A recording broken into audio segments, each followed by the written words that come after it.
Welcome to the Gritcast, where we get into the nitty-gritty of all things hockey.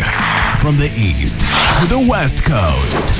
Here are your hosts, Matt Pierce, Nikosh Ganguly, and Darius Dominguez. Hello everyone, welcome back to the Gritcast. Once again, it is a dual show, but Matt is back from his sickness. I'm back. Feeling better. And Darius does not have access to his area where he records right now, so he will not be Darius available is for this Darius episode. is stupid. That's why, and Yes. he can't plug Snipe Show apparel. Yeah, which he hasn't done the last few episodes. But I don't think he has. But Buy shit. aside from that, Darius, fuck you. And let's get into the show. I'm gonna open with the Leafs today just because it was a crazy game yesterday. But before we get into that, they had a crazy last three games. Been pretty interesting. Against the New York Islanders, John Tavares, former New York Islander, if you didn't know, goes into Long Island and gets his 1,000th point, and they lose in overtime. Average Leafs game. Matt, I don't know if you were able to catch that game at all, but I actually watched a bit of all three, believe it or not. okay. And then the Islanders are a boring team. It was nice to see Tavares get his 1,000th on Long Island. To see his dad celebrate because it was the Leafs' dad's trip. And the dude next to Tavares' dad wasn't so happy about that. But Interestingly enough, yeah. Nonetheless, it was a good game for the Leafs, despite losing in overtime. It just feels like they play down to like inferior teams, and then they seem to turn it up against teams like the Rangers were the game after the Islanders, Yeah. where they were just all over them from the beginning of the game and didn't look back. No, and it's weird when they play down to these opponents that are worse than them. Randomly with 10 minutes left in the third, they're like, "Oh shit, I guess we can win this or bring this to overtime," and then they do it every time. I don't know why. But yeah, the Rangers game, like you said. Well, sorry, not to move quickly over it. Like, congratulations to Tavares for 1,000 points. It's not easy. I know like it happens so often. But like it's not easy to get 1,000 points in the National Hockey League. Think about how many people who don't do that versus how many people who do. It's a big discrepancy in that number. So good for him. Leafs played an okay game, but Islanders get the win. Tavares gets the 1,000th point. Matt, my question is, every time the Leafs go into Long Island, I always see a bunch of Leafs fans who are like, "Oh, Islanders fans need to move on. They're classless or whatever." When they boo him, personally, I think it's funny as hell that they keep booing him. I find it funny. Like if I was an Islanders fan, every time I saw Tavares, I'd probably boo him too. Do you think it's still warranted to boo him, or are you personally like, come on, man, let's get over this now. It's been 6 years. I think the first two times I was like, okay, it's warranted, but it happened, yeah, like 5-6 years ago. I mean, there's no reason to do it anymore. Like the Islanders, not to harp on the Leafs, but they've had a little more success than Toronto without Tavares, and for them to still chant like we don't need you, like yeah, we kind of get it. It happened. Past is the past. Just because he didn't get you assets at the trade deadline doesn't mean that you have to boom when the guy is in his mid-30s near the twilight of his career. Like, get over it. Get Come on. assets of the trade deadline. Yeah, fuck. Okay, whatever. But yeah, they lose that game. They go into New York. I think they beat them. I think it was 7-3. Great game from Toronto. I think they were up 5-1 at one point or something. Everyone looked good. Looked solid. Matthews has had a great past three games, including the Columbus game, which we'll get to. He's scoring insanely again. Every time the guy goes a week without scoring, everyone's like, "Oh, I guess his career's over. He's never gonna score again." So, it's that was a fun game as well. Good, yeah, solid all around. I thought that was like Martin Jones came in. He started that game, played well, gave them okay minutes. He did what he needed to do. It was a little scary having Martin Jones in there, but I can't say I feel more safe with Ilya Samsonov in the net. Matt, what did you see from the Leafs and the Rangers in that game? Yeah, the Leafs were all over the Rangers because the Rangers were going into that game. I forgot, were they on a bit of a tear? Because I know they had beat the Kings, who themselves had been like top dogs of the league. But yeah, Martin Jones, like you see the word starting goaltender Martin Jones, and you think, oh, this could be interesting. But yeah, he held the fort down all game long. Yeah, Matthews, Marner, Nylander even had good games. Not much more to add on to that than what you've already Sure. said. And not to bury the lead, the Leafs are like it's okay. They haven't made it well known, but it's well known they're super sick. Like the whole team has the flu or something. I don't know what's happening. Like maybe they caught it from you, Matt. Who knows? But Maybe. but yeah, apparently like the whole team was like super fucking sick. Like Samson missed games because he was sick. Apparently Nyes is like really fucking bad right now. He's missed 2 games, and same thing with William Lagesson who came back from being sick. And he didn't look that great against Columbus. So let's talk about the Columbus game. This was the Leafs' 4th game in 6 days, so a lot of games, and they're also sick. Like I said, they go down 5-0. I turned the game off when it became 5-0. I started watching Netflix or Disney Plus, and then my phone kept vibrating. It just kept vibrating. I was like, "What the fuck is happening?" And then I opened the Score app because Score app is super slow with notifications. They're really not the greatest, unfortunately. And then it said 5-5. I was like, "What the fuck?" Okay, sure. Let me turn on overtime. So let's get into this a little more. Matthews 2 goals. The guy's on fire. Mitch Marner had a cool goal in between the legs on the ice the whole time. It was interesting. And yeah, Ken Johnson, he looked good. They didn't call Patrick Laine though, unfortunately injured, and Ryan Reeves also got hurt because the ice in Scotiabank Arena still remains to be, for some reason, one of the richest teams in the league. They have one of the worst ice sheets in the league. It's wild. He just tripped and fell, and then they say he's gonna be out a while, and then unfortunately, they tie it. They lose in overtime in typical Leafs fashion. Matt, did you think the Leafs were gonna pull out the win there when they tied it up? To be honest, I also turned it off when Gaudreau made it 5-0, and then I switched over to I think the Oilers game was about to start shortly thereafter. Mm-hmm. But as soon as I saw that the Leafs, like reading the box score this morning, I was like, they tied it up. Yeah, I kind of expected them to lose in OT. That's sort of like the Leafs mantra. It's like the highest of highs, but also the lowest of lows. It's like, oh, something's gonna happen, Yeah. and then it doesn't. And the thing is too, like those kind of high highs and low lows, they always it's never like from like a span over like a week or so. It'll happen in like one game. Yeah. Like, it'll be like the same game. You're like, yeah, I hate this team. Fuck them. I'm never gonna watch again. And then it's like a period later, it's like, oh shit, we're winning the fucking cup. And it's probably like that with a lot of sports fans and their teams. But I just feel like, you go down 5-0, you tie it. Maybe you win the game. Maybe you win the game. I don't know. That might just be me though. Broader conversation though within this, Ilya Samsonov has looked terrible.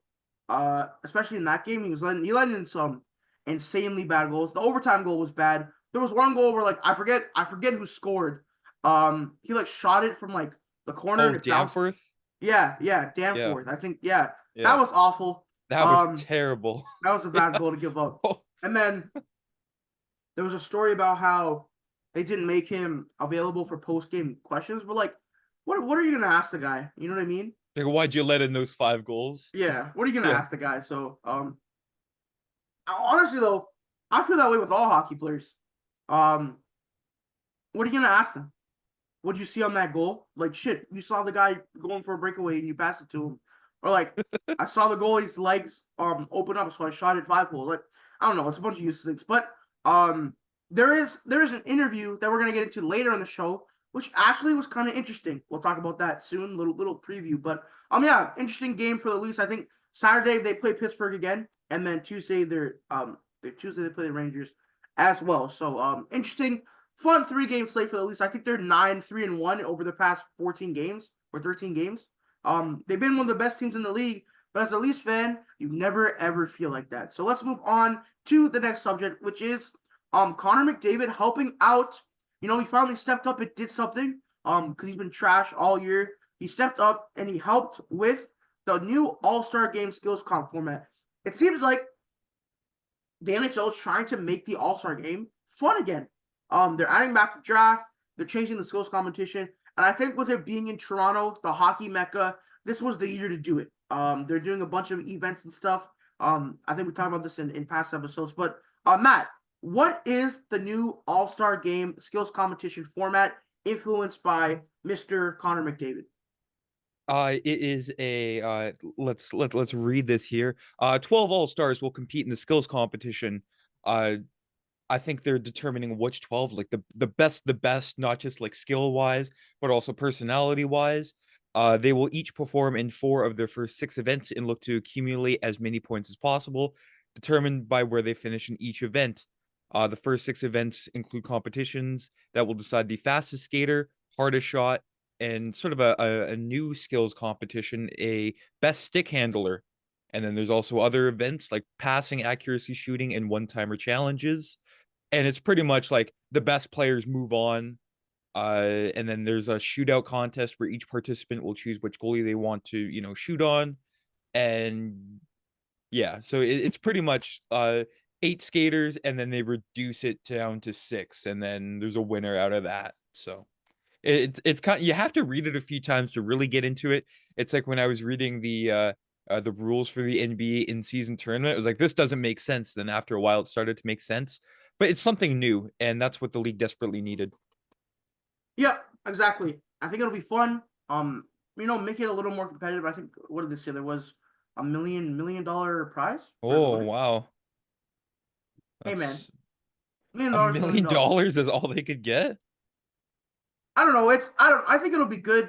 I think the key for this is gonna be the broadcast aspect of it. I'm sure if you're there, it's cool to see all the guys doing the cool things, but I feel like on the broadcast there's a lot of like lull time, a lot of nothing happening in between stuff during Yeah, replays. like a lot of like where they mic up the players and it just gets very awkward because the players don't really know how to respond with like I hate to say this like informative answers because they're always just very quick answers and it's dry and you don't really want to see that. Yeah, I think they need to find a way to maybe make it a little more interesting, get more involved, like broadcast wise on the ice. Like the NBA is like the NBA All Star comp skills comp is like it's so different because like the broadcast is almost like on the floor, way more involved. Like there's something always going on, so that'll be important for the broadcast. But overall, I think this looks good. Like combine this with bringing back the draft itself. Um, there's going to be, the PWHL Showcase 3-on-3 event, a bunch of festivities at the Metrotronic Convention Center leading up to this. I think it's going to be really cool for something like this to exist, especially in the city. Should be an event for the city, which it has been, and it's good for them to try new stuff. I think they should go try to make this fun because, dude, it's hard to make people care about the NHL All Star Game, like as it is. It's like some random weekend in February, and it's Yeah, what is it, the Thursday, Friday, or something? I believe so, yeah. Yeah, which is like, and then they have no games on the Saturday, so it's always interesting scheduling.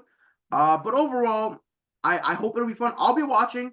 I don't think I'll be there, just because I think it's really expensive, the All Star Game for some reason. I don't know, probably not worth it. But I might go to like the events and stuff just because fuck it, right?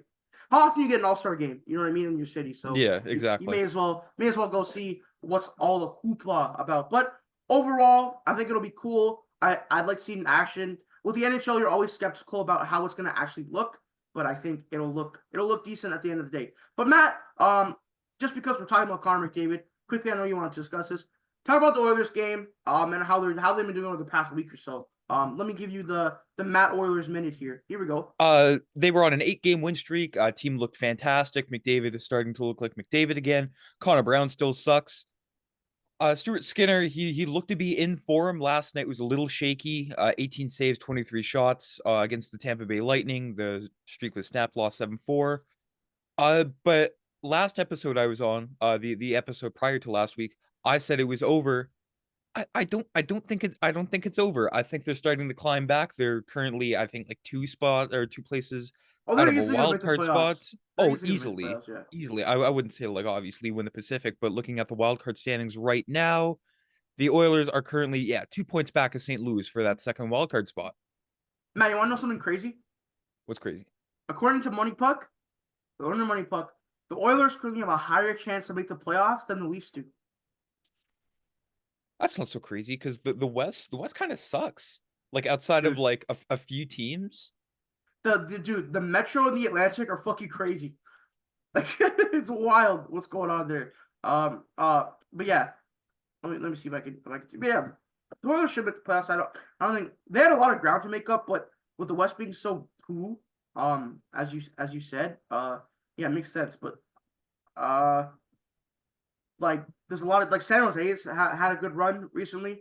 They're not going to make the playoffs, Yeah. but No. they've had a good run. At least Anaheim, they're like one in whatever in their last stretch. They've looked bad. Chicago's bad. A lot of these teams just not that great. So yeah, the Oilers surprised to no one. I think everyone was kind of just like, I don't think everyone was.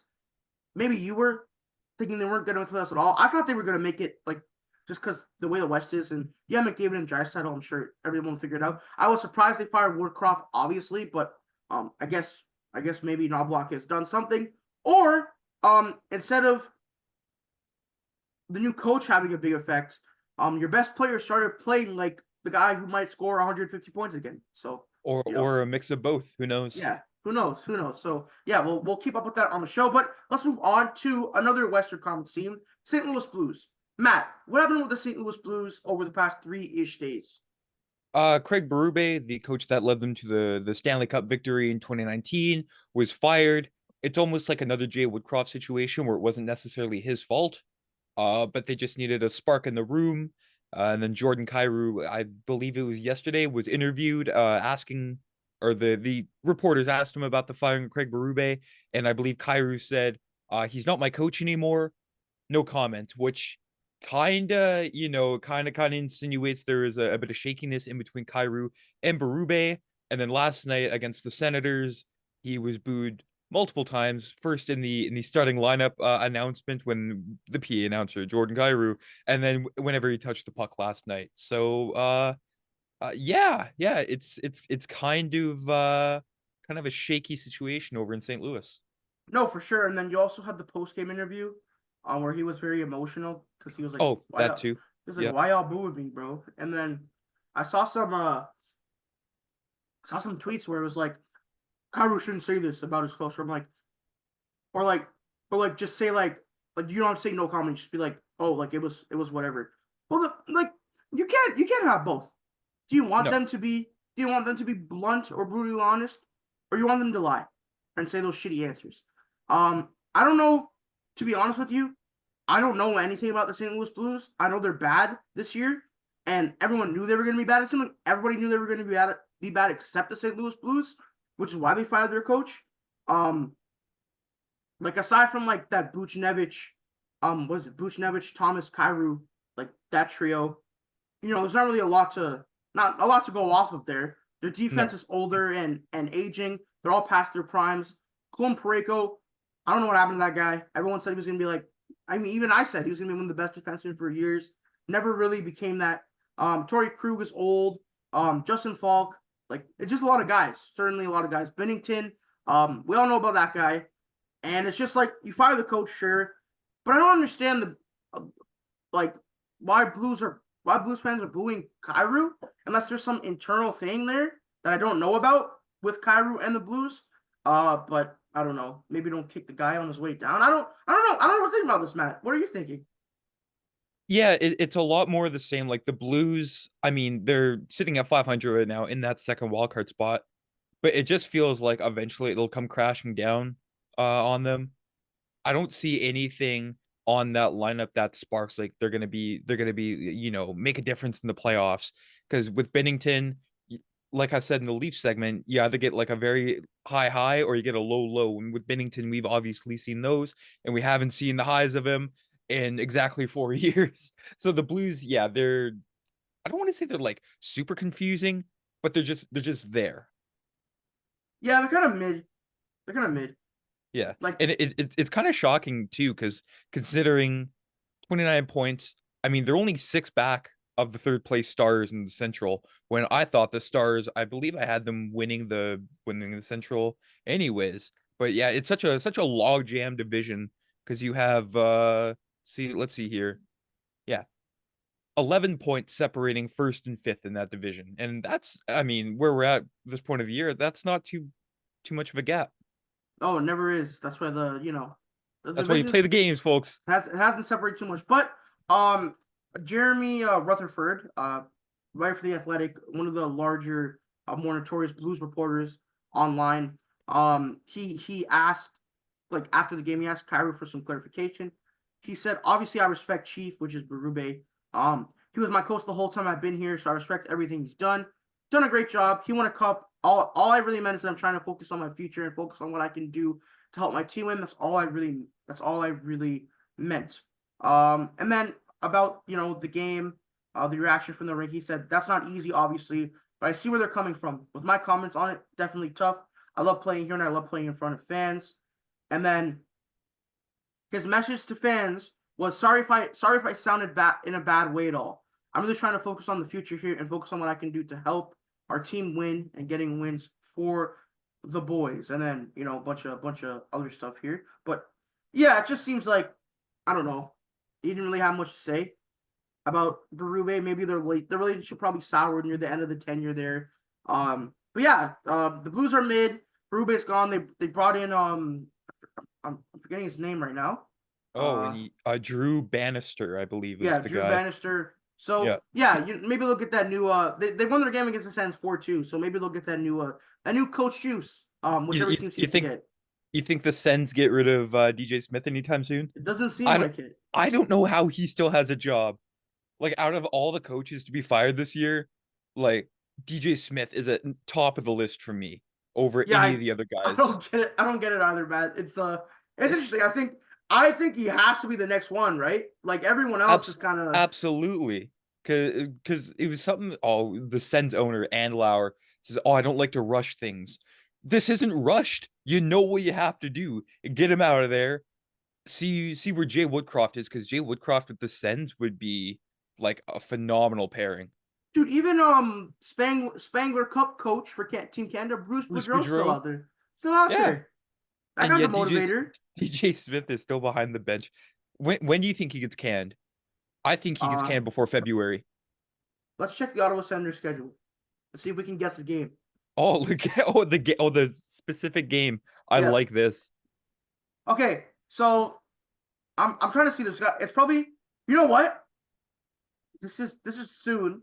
Wednesday, December 27th against the Maple Leafs. If it's a loss, could see that. Okay, okay, because it's after Christmas. I could see it. Like Yeah. you don't fire a guy right before Christmas. Uh, Could you imagine, bro? Could oh you my. imagine fucking December 23rd against the Penguins? Hey Next man. day, Christmas Eve. Yeah, we're letting you go. You know what? You know what? I think it'll be after.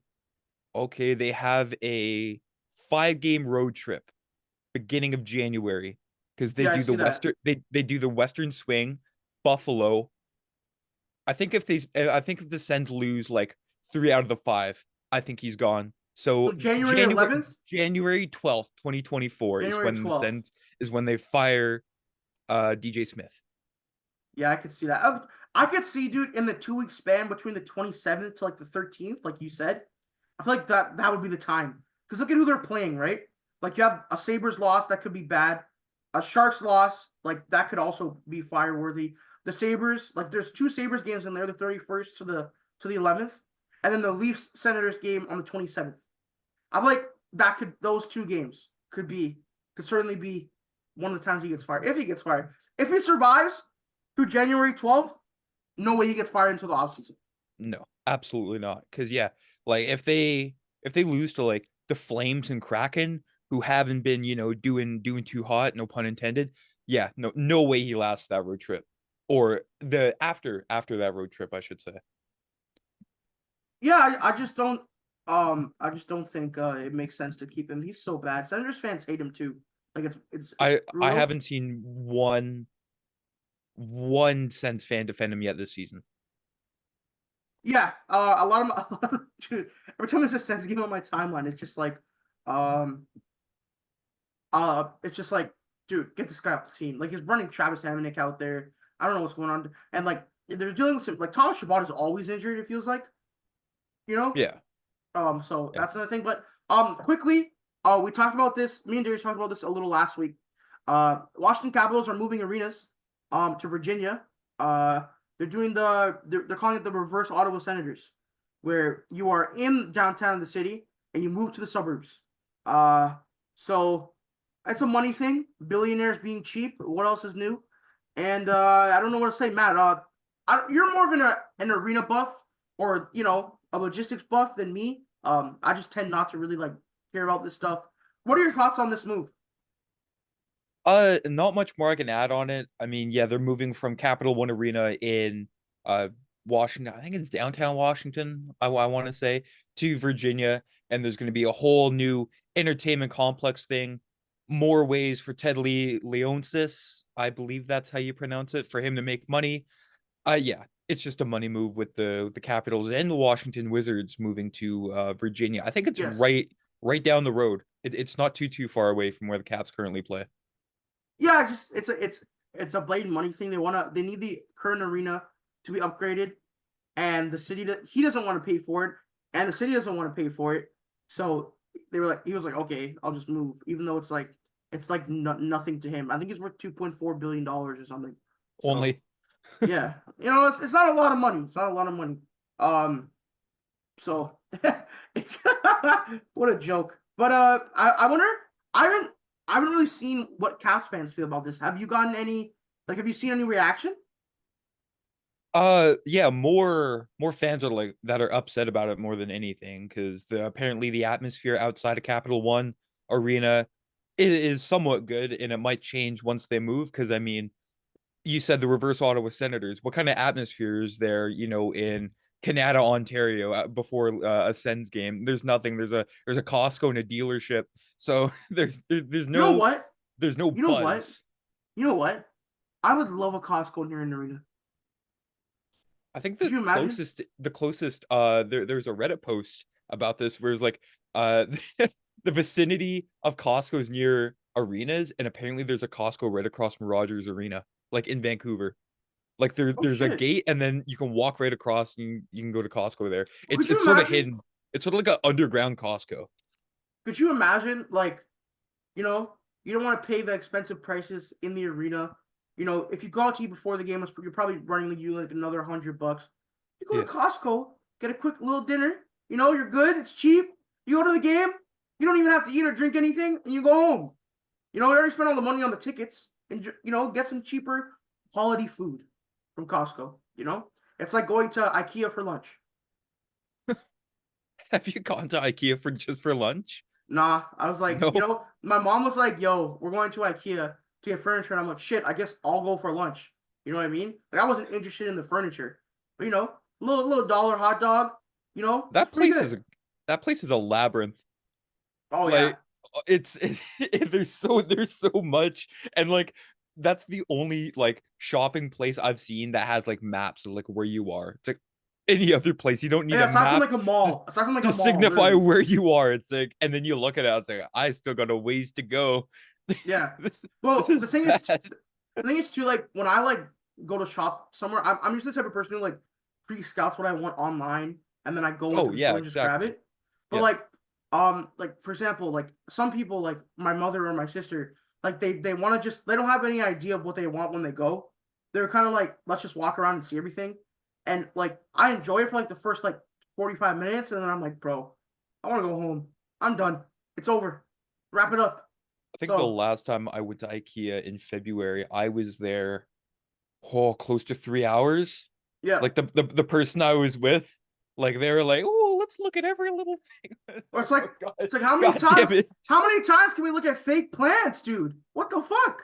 You know what I Like, mean? IKEA is the one place where like it's a lot more fun if you have money. Like, like you see all the Matt, furniture. that is true for any place you go.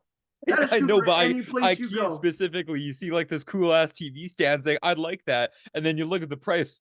I no longer like that, and then you keep walking. Like, damn, damn, That's me looking at hockey jerseys sometimes. I'm like, bro, this new like I really love the Leafs Drew flip house jerseys. I think they're really awesome. Black and blue colorways fire. I'm like, yo, shit, let me see how much they are. Like, this is for any jersey. It's like to 249.99, 249.99 without tax.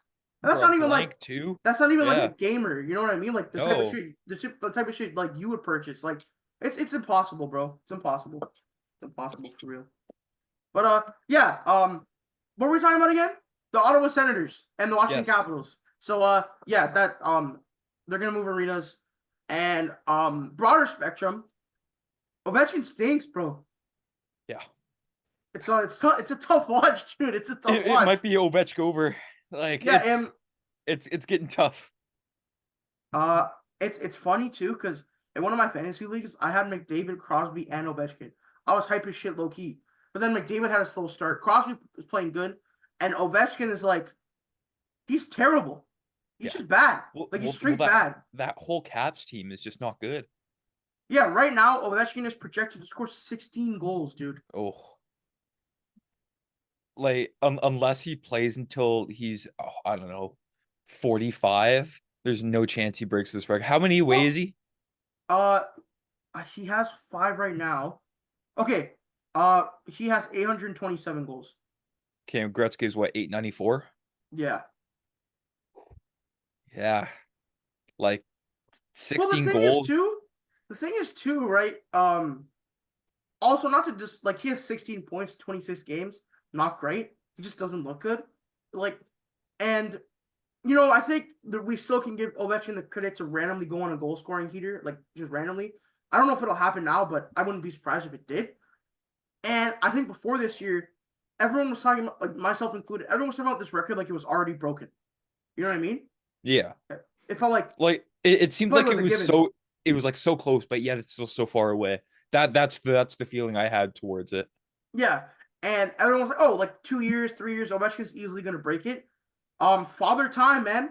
What's the goal saying? It's undefeated. It's Undefeated. undefeated. Unless you're LeBron, it's undefeated. So So yeah, 827, 68 goals away from passing Gretzky. and his contract, I believe it's 4 years left. I believe so. And I believe his contract ends when the arena is supposed to move. Like when they're supposed to move Interesting. arenas. So yeah, also Ovechkin signed a 5-year deal in 2021. Okay. Hey man, I don't and the deal's up in 2026. So around the same kind of timeline, they'll be moving to Virginia. So yeah, look, man, I don't know if he's gonna break this record. It's a little sad to watch. You know the ones like this happens in sports all the time. You see an athlete who was in their prime, and then you see in real time their decline, like just their fast, severe decline. Yeah. Um, I never thought like they're being compared the whole careers like Sidney Crosby. I never thought he would have a severe decline. I think it would be extremely slow if Crosby started to decline, just the way he plays. But Ovechkin, man, the way he plays, I guess maybe you could have seen this coming, but not like this, man. Not like See, this. the quickest decline of not just like of a hockey player, of an athlete in recent memory is Russell Westbrook. Like that guy went on a tear, MVP in 2016-17. Now he was team hopping, coming off the bench for the Clippers, just not the same player that he was. Obviously, nothing to Ovechkin's caliber, but yeah, it's amazing how athletes can go, yeah, I still got it, and then they go out there and then they're shell of their former self. Yeah, it's always rough to see. And I think the worst part, like Russell Westbrook, like just to dive into that a little, like he's realized his role now. Obviously he's not as good as he used to be, but now he's realizing, oh, I can contribute, come off the bench, it's fine. The issue is where a lot of athletes like they still think they're as good as they were in their prime, when it's just not true. That happens a lot, and it's a pride thing, of course, but yeah, it's maybe election scores more, but dude, 5 goals in how many games is that? 26 games? Come on, man. It's a little rough. It's a little rough. So And it's not even like the power play strategy isn't working. The team just sucks. Like I've seen games where teams leave them open, and you don't see that. Like in prior years, you always had somebody on Ovechkin. It didn't work, but you always had someone on him. And then in years, they're disrespecting his bag. and he's still on pace for 300 shots this year, which is a lot. It's a Yeah, lot of shots. yeah, I just want to check his shooting percentage here. See what it's at. Right not very now, good. yeah, probably not great, but right now he is shooting 5%. Oh, And if you guys can guess, that's a career low. If you guys can guess that. what's his career high? Let's see if can I sort by this? Yeah, 15.4. Oh, Was okay. 1920. 19. He's a career 13% shooter. So So honestly, he's it's like a third of what he's normally yeah. used to doing. So you can expect some natural regression to happen there. I don't know if he's gonna go back up to a 15% shooter this year, but dude, he might be a little washed, but dude, nobody shoots 5%. That's so low. That's so No, low. nobody. Yeah, so that's super low. So yeah.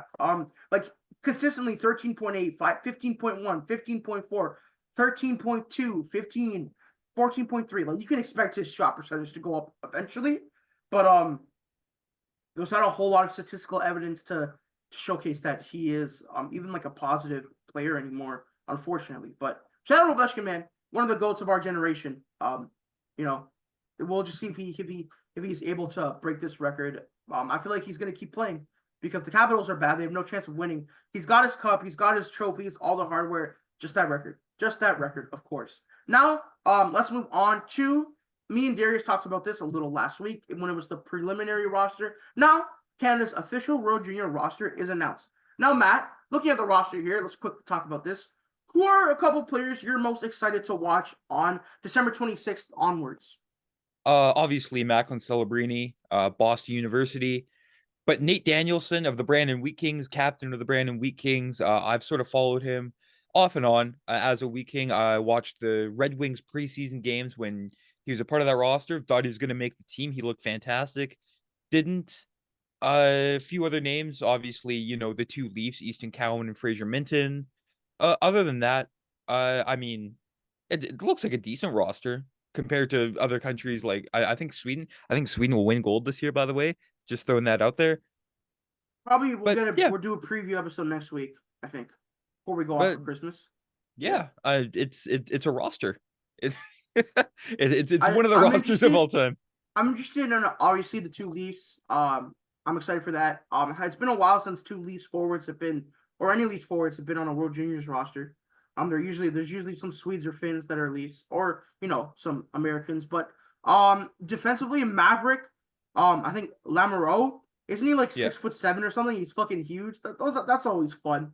that Always sounds like a fun. Team Canada edition. Yeah, we're taking him because he's 6'7" on the Yeah, international ice surface, no less. yeah, that'll be fun. So yeah, I think it should be fun. A lot of guys I actually recognize too. Like I've been kind of checked out of junior hockey ever since the pandemic, generally speaking. Like any sorry, not junior, even college hockey. Like usually I'm at least paying attention on the social media verse. But yeah, it looks solid. I know a lot of these guys, and I think it'll be fun. The World Juniors are always exciting because like the only time I really be caring when Canada loses is like the Olympics, to be honest with you. Like if we lose in the World Juniors or the Spangler or the World Championships, I don't really care that much. Like I'm watching a lot of the other teams players as well. The Olympics is when I become a nationalist for the most part. But the NHL players haven't gone to the Olympics in like 10 years, so I haven't cared about that either, to be Yeah. honest. Yeah, just touching on the World Juniors. I kind of like it when it's in smaller arenas like last year in Halifax or Europe, because I feel like it's just become commercialized when it's in NHL arenas, and you don't get like the junior hockey feel. It's like, Yeah. oh, they're in big NHL arenas. Well, that kind of takes away from like the homegrown World Junior. Okay, these are So the next yeah. big stars, but you see them in Scotiabank Arena or like as any of the other like Bell Center when you have 20,000 people. That kind of ruins the vibe. And I It's a also bit of a hot take, but yeah, I think that works for like just for Canada, because like Canadians are gonna yeah, fill the only for buildings. Canada. Yeah. Yeah, but like I agree with that point for sure. I'm gonna skip the Minnesota Wild segment today. Just some I think we'll wait on that a little. Just because there Yeah, was it's too soon, little too soon. yeah. So there was just an article that came out. They're investigating Bill Guerin for verbal abuse. So And it was something like when he fired the assistant general manager, there was like an investigation. Well, we'll briefly go over it. yeah, There's an investigation, and they found he did not commit a non-fireable offense. So, yeah. I mean, So that's a lot of legal mishmash, but take it for what you yeah. will. And also, I'm not a lawyer, so I will not be discussing it. Unfortunately, didn't work out for me in the lawyer side of things. So, there's a reason I'm in sport media because it's less brain power. Let's move on to our last segment of the day, the Dubois Bowl. Jets versus Kings. That was a pretty exciting game for Jets fans. Gabe Velarde gets 4 points. In the win against the against the LA Kings. PLD has 1 point. He's having a bad season. And also on the Winnipeg side of things, Kyle Connor is going to be out 6 to 8 weeks with an injury. I think Gabe Velarde's 4 points. I read online. Let me just check this real quick. So he had 4 points in the game. He's having arguably a better season than Dubois is. Just big picture. So 4 points is, if I'm doing this math correctly, 33% of Dubois' points this season. Because Pierre-Luc Dubois has no, am I wrong on that? Yeah, 33%. Pierre-Luc Dubois has 12 points in 26 games. Matt, what extension did Pierre-Luc Dubois get this offseason? It was something like what, 8.5 million? Yep. For how long, Yeah. Matt? 8 years. It was for 8 years. I love when GMs make it so easy on me. Like, we're gonna give half the league 8 by 8.5. It's like, yes, thank you so much. Yeah, he's having a bad season. Good for Jets. The Jets, I think that was a good game for them because Pierre-Luc Dubois forced his way out. They get a really good return in Velarde and Iafallo and Kupari. I think Jets fans were pretty happy with that. And I think they were especially happy because they won the game and Velarde looked fucking amazing. So that's cool for them. Matt, did you get to see anything from this game at all? Only the highlights. But I did see the news of Kyle Connor's injury, which I mean is a massive blow.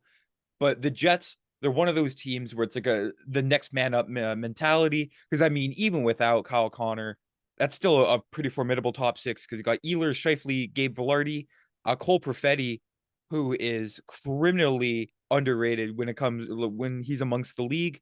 Vlad Nemestikov and Alex Iafallo. So that's Deep, not deep. not bad. Yeah, and even That's like your deep. bottom six too.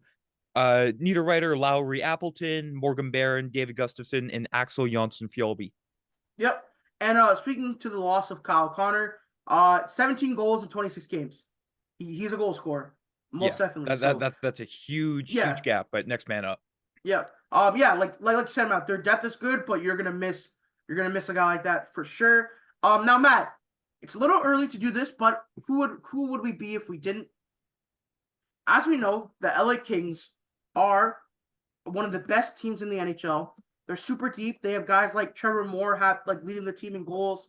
Leafs legend. Right now, Pierre-Luc Dubois is their third line center. They traded a lot of good assets for him, and they signed him to a big extension. Is there a sense of regret, despite how good the team is playing, even though Dubois is playing bad, in that trade and that contract today? Yeah, because the Kings thought they could fix him. They're like, okay, we'll give him the bag. You live in sunny California, and they're just getting a lot more of the same. Yep. Like he's just been very disappointing, and I don't know how you can really fix this for the next 7 seasons, because it's sort of to sort of draw comparisons with Huberdeau. At this point, you kind of know what you have, and you don't know if you're going to get anything more than what he's been proven to do in the past. Yeah, of course. And I think they gave Pierre-Luc Dubois that extension so that eventually when Kopitar hangs him up, he could take that spot. But I don't know where they thought this would happen. Pierre-Luc Dubois has been he's a career 60-point player at best. His career high is 63 points, 27 goals, and 73. Sorry, 20. He had 28 goals. That's his career high in goals. And his career high in points is 63 points in 73 games. His advanced stats have always been okay. They've been all right. I don't know what led the Kings to think he would be like a 1C type player. Because Byfield now is a full-time left winger. He's looked great there. Deneau is not a 1C. Respectfully, he's amazing, but he's not a 1C. And you bring in Dubois, your 3C, and you're paying him $8.5 million. I guess the Kings maybe don't care right now because they're so good, but they're amazing, best team, top 3 team in the league. But like you said, Matt, they're trying to turn him into this point a game, 85-point player who has defensive prowess. Just doesn't look like it's ever gonna happen. He's been in the league since 17-18. So, like you said with Huberdeau, it just doesn't. And at least with Huberdeau, you have the priors. You know what I mean? Yeah. With Dubois, you're sort of banking on here's what hopefully he can turn into, instead of Huberdeau, where Calgary's like, oh, we know what he can do. So yeah, exactly. So it's interesting. That's but That's a pretty expensive non-factor. Like, right? yeah. But like I said, you're okay with that right now because you're the best team in the league. But you know, when you need to sign Byfield to an extension or something, or you know, there's a cap crunch elsewhere. It's the off season. Like the off season is where you're gonna where that is gonna matter. Or maybe Dubois 20 points in the playoffs and you don't give a fuck. Who knows, right? On the flip side of things. But Matt, with that being said, I'm gonna say quickly, guys, thank you so much for listening and watching so far. Follow us on TikTok, Instagram, subscribe on YouTube, follow all our individual X accounts or Twitter accounts, whatever you want to call it. But Matt, Don't say X. Don't say X. Quickly. One question I will say. You know, we're going into the Christmas season. Slowly we're getting there more and more. Are you slowly getting into that jolly Christmas mood with the weather changing, starting to snow? You know, I'm done school for the semester, so I'm hype as shit. I'm doing nothing for the past 3 days. That's what life is for me right now. Been enjoyable. But Matt, how are you feeling about what are your general vibes right now about the Christmas season and, you know, the December vibes overall? Right now, you know what? No complaints. I'm ready for the holiday season. Prior years, I've sort of been I don't want to sound like a Grinch here, but I've just been waiting for the holiday season to be over. But you know what? I'm just soaking it all in right now. I'm ready for the holidays.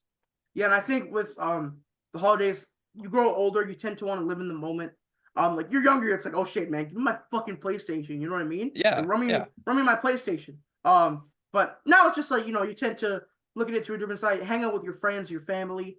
Everyone is in a good mood. You know, it's no time to stress. You know, enjoy the holidays, man. I know people find it stressful. There's a lot of stuff going on. You know, people, it's you know, super stressful time, super tough, a lot mental health wise. But I will say, man, try to enjoy it. Enjoy your time. It's, you know, some of the best week I think of the year, that Christmas Eve to January 1st week. It's so much fun. No one knows what's going on because it all seems like it's one long day. World But Juniors. yeah, it's awesome. I think you just Yeah. gotta sit back, enjoy it. But Matt, on that note, we are gonna get out of here. I think this was a good show. I hope you guys all enjoyed it. Yes, Like thank I you. said, you know, if you're listening to this in the day, have a great day. If you're listening to this at night, have a great night. And for if you're listening to this while driving, always try to stay. For me, Matt, for Darius who's not here, everyone at the Gritcast, which is just us three. Have a great one. Enjoy your weekend. Enjoy your day. Enjoy your night. And we'll see you guys next week for possibly a World Juniors preview. Take it easy, everyone. Peace out. For more content, visit our YouTube channel and check us out on Spotify and Apple Podcasts. Don't forget to follow the guys on social media at Matt_Mondays, at Nick LaFlame, and at Darius Dominguez.